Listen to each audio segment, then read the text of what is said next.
ایک شخص آیا اور آقا کریم کی خدمت میں اس نے عرض کی، یا رسول اللہ صلی اللہ علیہ وسلم، کون سا صدقہ ہے جس کا اجر زیادہ ہے؟ جب آپ کاروبار کرتے ہیں تو کاروبار میں یہی کرتے ہیں کہ میں انویسٹمنٹ وہاں کروں جہاں نفع زیادہ آئے، تو یہ بھی اللہ سے تجارت ہے، ایسی تجارت جس میں نقصان نہیں ہے۔ نقصان تو یہ طے ہے نہیں ہوگا، لیکن نفع زیادہ آئے یہ تو آرزو ہو سکتی ہے تجارت کرنے والے کی۔ تو اس نے حضور کی خدمت میں آ کے سوال کیا، فرمایا کہ بہترین صدقہ وہ ہے اجر کے اعتبار سے،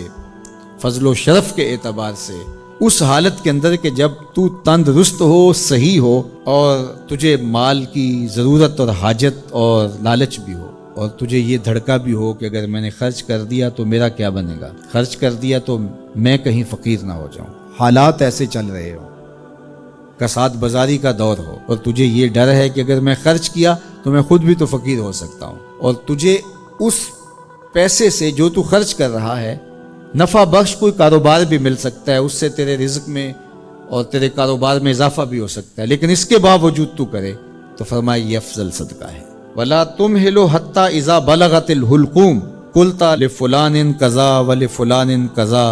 وَقَدْ كَانَ لِفُلَانٍ، نہ یہ کہ جب تیری سانس اکھڑ رہی ہو اور آخری ہچکیاں آ رہی ہوں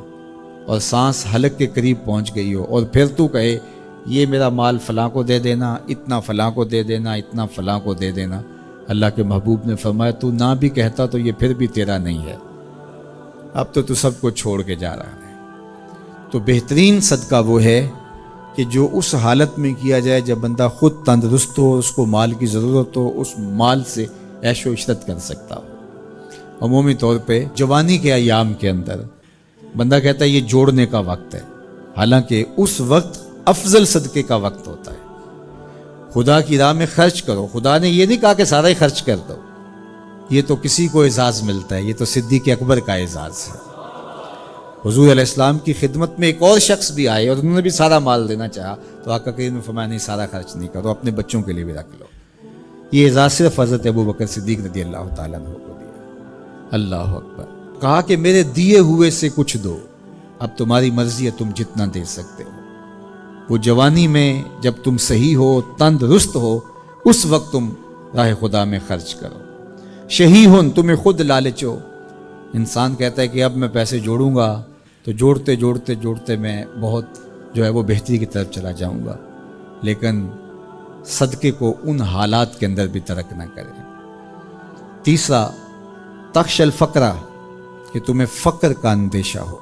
کہ اگر میں نے دیا تو آج کل جو حالات ہیں تو میں خود کہیں فقیر نہ ہو جاؤں، لیکن امتحان یہی ہے جب ضرورت کو محسوس کرو، تمہیں خود فقر کا ڈر بھی ہو، پھر بھی راہ خدا میں خرچ کرو،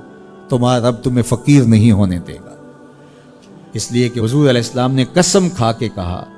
ما نقص مال عبد من صدقہ، میں محمد صلی اللہ علیہ وسلم قسم کھا کے ضمانت دیتا ہوں کہ صدقے سے مال گھٹتا نہیں ہے۔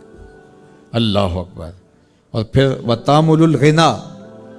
اور تم یہ سوچتے ہو کہ یہ پیسے ہم لگائیں گے کاروبار میں، فلاں جگہ پہ انویسٹ کریں گے تو بہت سارا نفع آ جائے گا، بندہ بعض کا یہ سوچتا ہے اس نفع سے پھر دے دوں گا، اور میں نے دیکھا ہے کئی لوگ ساری زندگی ایسے کاٹ دیتے ہیں کہ اتنے ہوں گے تو دوں گا،